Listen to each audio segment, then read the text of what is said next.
Welcome back students. आज हम अपना चैप्टर कंटिन्यू करते हैं। आज हम पढ़ेंगे लैंडस्लाइड्स के बारे में। लैंडस्लाइड्स क्या होता है कि मास मूवमेंट ऑफ रॉक्स या ज़मीन का जो हिस्सा होता है, अगर वो खिसक जाए तो उसको लैंडस्लाइड कहे जाते हैं। ये हमेशा कब होता है, जब अर्थक्वेक्स होते हैं या वॉल्केनोज पड़ जाते हैं या रेनफॉल अगर ज़्यादा हो जाए तो उसकी वजह से ये लैंडस्लाइड्स हो जाते हैं। तो ये लैंडस्लाइड्स कभी कभी क्या कर देते हैं कि नदियों के बीच में जो हमारे पास दरिया बहते हैं उनको भी किसी टाइम ये ब्लॉक कर देते हैं, क्योंकि काफ़ी सारी मिट्टी बह के नीचे आ जाती है। तो आपने सुना भी होगा कि जो हमारा नेशनल हाईवे पे उस पर अभी काम चल रहा है, यानी वो अभी 4 लाइन में चेंज हो रहा है। तो आपने अब हमेशा सुना होगा कि आज रास्ता बंद हो गया क्योंकि यहाँ पे लैंडस्लाइड होगी, वहाँ पे लैंडस्लाइड होगी।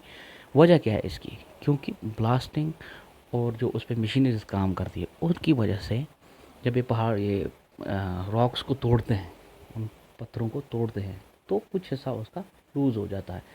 तो जैसे ये काम फिर से शुरू कर जाते हैं तो वो खिसक के बाहर आ जाता है, तो लैंडस्लाइड हो जाती है। या तो अगर बारिश ज़्यादा हो जाए तो उसकी वजह से भी ये लैंडस्लाइड्स हो जाते हैं। तो लैंडस्लाइड्स कभी कभार क्या होता है कि प्रॉपर्टी और जानो माल का भी नुकसान कर देता है, क्योंकि अगर रात के टाइम पे कोई ऐसा जगह होती है जहाँ पे ज़मीन पहले से ही लूज़ होती है, खिसक गई होती है, तो उस पे क्या हो जाता है कि रात को बारिश हो गई, नीचे बस्ती होती है, लोग रह रहे होते हैं, तो अचानक से वो खुल जाता है और निकल के बाहर, तो उसमें जानो माल का काफ़ी नुकसान हो जाता है। तो एक जो वाक़या है वो मैं आपको बता देता हूँ कि हिमाचल प्रदेश में एक बार ऐसा ही हुआ कि पैंगिंग विलेज था जहाँ पे काम चल रहा था, ब्लास्टिंग का काम चल रहा था। तो उसकी वजह से जो वहाँ पे एक नेशनल हाईवे था, नेशनल हाईवे 22, जो हिंदुस्तान और हिंदुस्तान तिब्बत के नाम से जाना जाता है, वो उसका 200 मीटर का जो पूरा स्ट्रेच था वो बह गया, यानी वो टूट ही गया पूरा। वजह क्या हुई? क्योंकि वहाँ पे ब्लास्टिंग का काम चल रहा था। तो अब इस लैंडस्लाइड्स को रोका कैसे जाए, ये तो हमारे हाथ में है नहीं, लेकिन कुछ प्रिकॉशंस होती है जो हम उठा सकते हैं। यानी आजकल हमारे पास ऐसी टेक्नोलॉजीज़ हैं जहाँ से हम पता लगा सकते हैं कि यहाँ पे लैंडस्लाइड्स हो सकती है।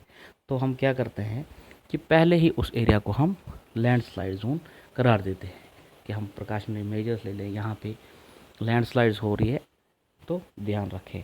या तो हम क्या करते हैं कि हम साइड्स में उनके दीवार बना देते हैं, जहाँ हमें लगे कि यहाँ पे ये ज़मीन खिसक सकती है, यहाँ पे ये पूरा निकल सकता है, तो उसको रोकने के लिए भी हम वहाँ पे दीवार्स लगा देते हैं, पत्थरों की दीवार बना देते हैं, सो दैट कि उसको बचा जा सके।